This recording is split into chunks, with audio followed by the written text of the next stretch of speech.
Hey guys, how the hell are you? Time for another all-new unbiased gear review. And today we are finally taking a look at the Revv G3 Distortion Preamp Pedal.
So firstly, let me say thank you so much to Derek Eastveld for putting one of these into my little hands here so that I could check one out.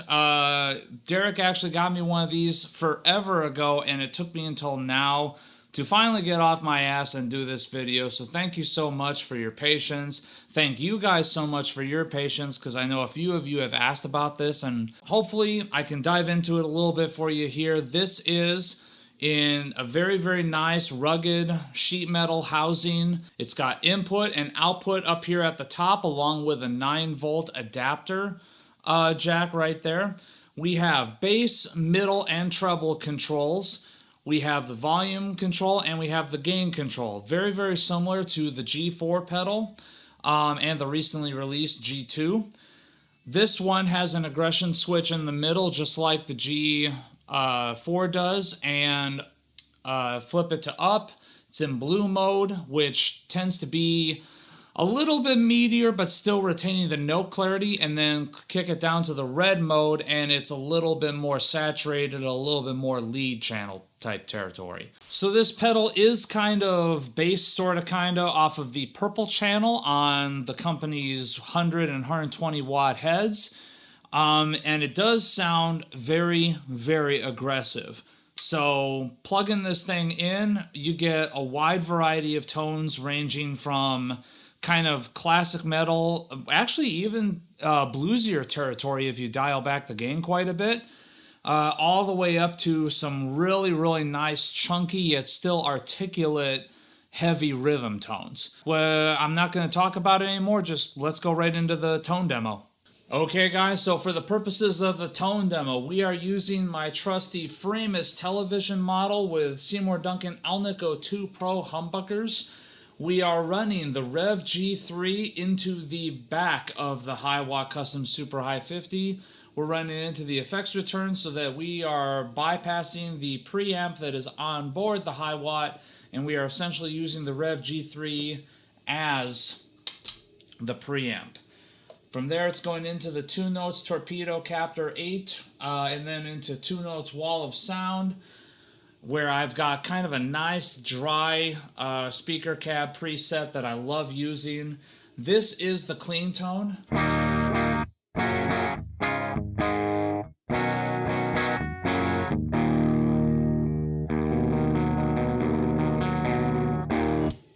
And then now let's kick this on. All of the controls are at noon, and the switch is turned to off.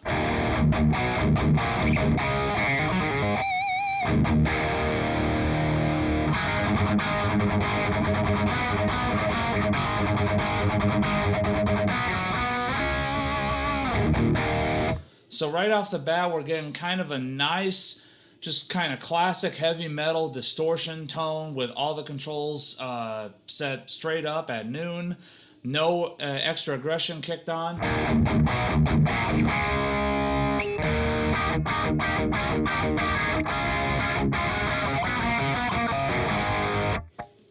Let's kick on the aggression a little bit.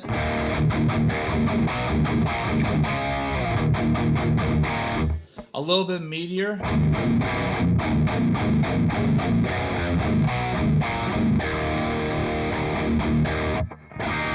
But still with lots of note clarity. Kicking it down to red. Definitely a little bit more saturation there. Definitely a little bit more kind of well-roundedness, I guess you would say, and smoothing out of the tone. Slightly less note definition, but very, very minimally so.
That's pretty nice with the single coils engaged.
So my final thought on this pedal, after trying it a variety of different ways, firstly, it definitely works far, far better as a preamp, in my opinion, as opposed to running it in front of a clean amp.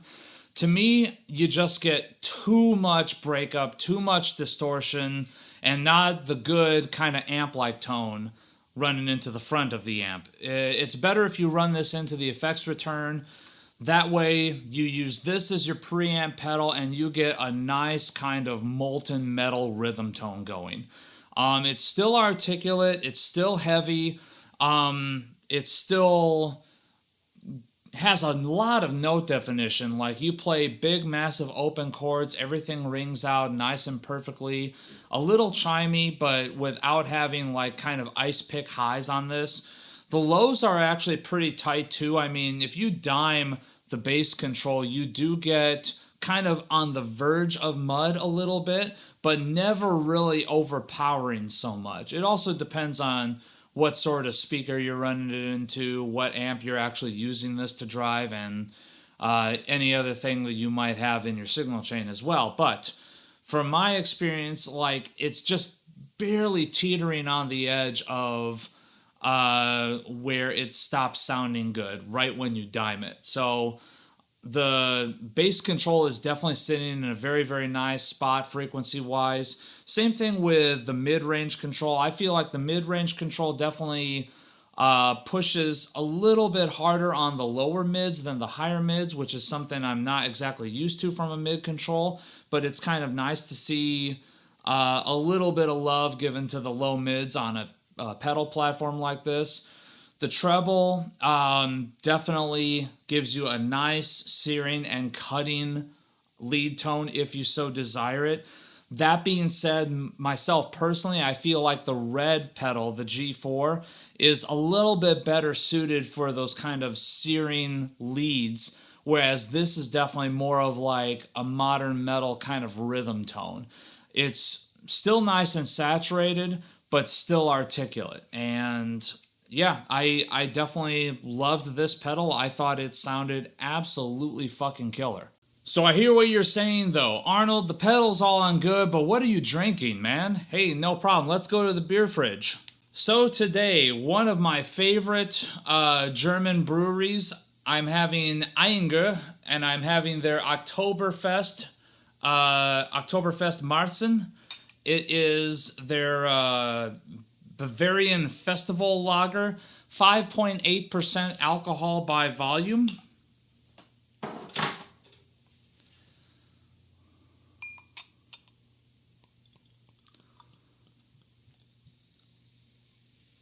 Pours a very, very, very nice gold color. Not too yellow, not too orange, just kind of really, really pleasantly gold. White head.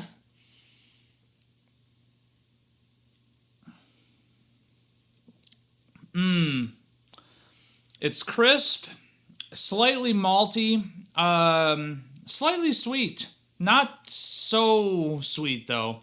Kind of has just a little bit of like a kind of bready, kind of yeasty note to it. Definitely an extremely solid beer, very, very tasty, low ABV, so you can drink a few of them before you really feel it.